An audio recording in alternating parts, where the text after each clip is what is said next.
Hey guys, welcome back to my channel WePlay. Today we are going to talk about the new update of 12.8 which was long awaited by the whole community.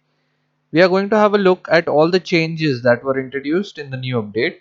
So with that out of the way, let's go ahead and get into the video.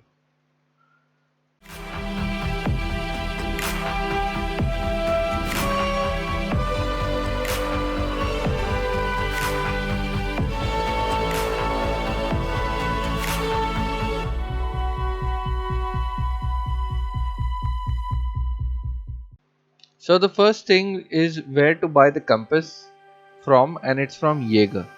We can buy the compass for around 160,000 rubles and then can be put into an unlootable slot and can be beneficial for squad plays as we all can coordinate our directions and also tell the directions where we are getting shot from.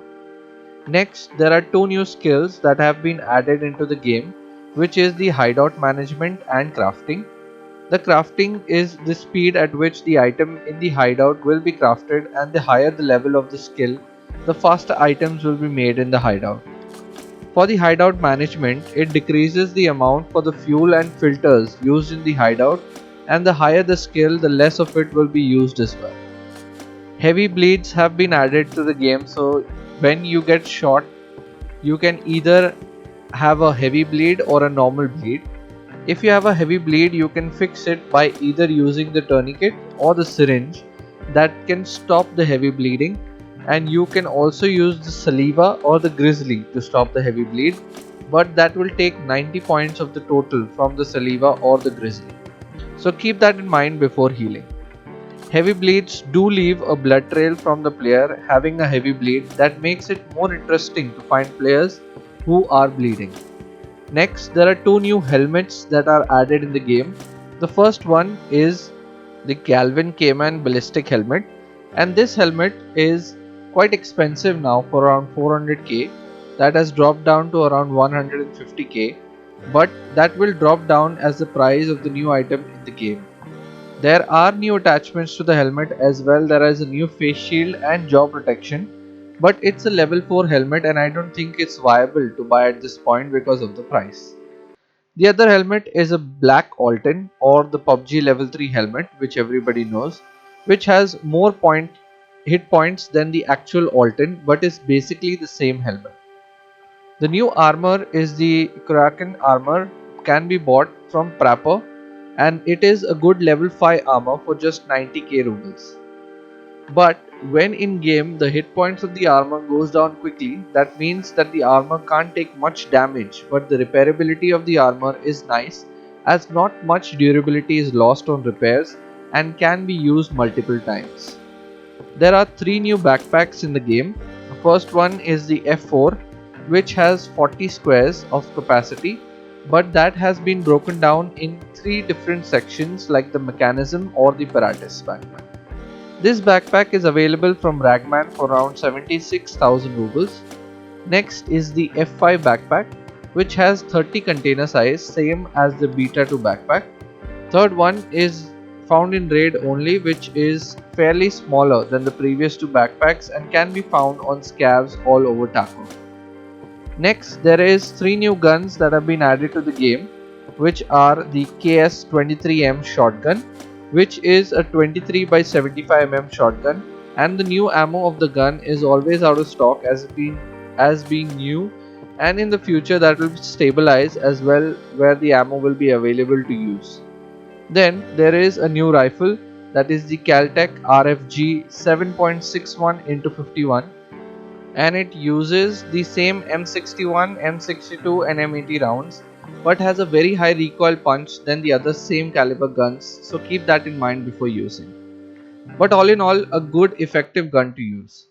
Next is the pistol, that is the Colt M4A1 .45 ACP, which is found in raid only at this moment and has a lot of items for upgrades as well. I have not yet found it, so cannot show you much of it, but will have a look at it as well once I get the hands-on experience. There are a lot of new items with the traders, as well as the most wanted item is the Weapon Hunter Suppressor, which is available for a barter trade from Mechanic for 1 Nixar lens and 1 AA battery, which has gone up in prices because of the barter as well. So check out the flea market of these two barter trade items, as the suppressor only is going for around 150k or more. As the streamer items, the Veritas Golden Pick has been added to the game, where you can find it in safes and also in the final task to get the Kappa container. You need to hand it over for you to complete the task as well. There are more additions to the collector's items as well, where you need to turn in the Sakura's tea that is added as well. As for Ragman, there are new clothing for the bear and the user that is quite expensive to unlock, as you need to be level 50 or higher, and both the top and bottoms cost around 300 mil or 300 million rubles, which is quite high. For food and drink, kvass is added in the game, where you can find that only in raid. Now I will talk about the quality of life of the game, which in this patch has really shined. So the first thing is the mag reloading, where you need to reload the mag directly from your mags in the rig and choose which bullets you want to reload it with, and from your stash without searching for it. This you can reload your magazines as well. This improves the time it takes to reload and get ready for raids as well. As I mentioned about the sorting, there is a new sorting option where you can sort your entire stash or individual boxes as well. But there are some bugs related to it where people are complaining to missing some of their items, so I would not recommend to use it right now. There is a new real-time added information to modding the guns, where you can see the changes that the particular attachments will have in terms of recoil and ergonomics. Next, there is a fast backpack drop by double tapping the Z button, or you can change it to any button that you want. I have been using this in game and it does a pretty good job. There is a new change in the quality of life where we could reload the mag and heal at the same time, where previously it was possible, but now they have removed that feature all in all. If you go to leave the game, there is a notification that the generator is on and you are sure that you want to leave, because there are many times I have forgotten to do that. There is also a good addition to the game which will improve the overall experience of the game as well. As we are loading up, there are some animations added for the PMCs and scav, where they would move as compared to where they were standing still in the previous update. And a little quality of life change, where now you can see the total number of stats of the health item in the hotbar, which is quite nice as well. There are some changes to the ibuprofen from 6 minutes down to 4 minutes 40 seconds, and the golden star has gone down from 10 minutes to 7 minutes, and also takes 10 energy away from you when you use it and gives you 5 energy in return. Now the car medkits no longer heal bleeds, so they are basically big cheese. Now we can make 7 and 31 in the hideout, where previously we had to buy from traders which were mostly out of stock, which is a good addition. I hope you liked this video, and if you did, don't forget to hit the like button and to subscribe to my channel, as I come up with new guide videos every week.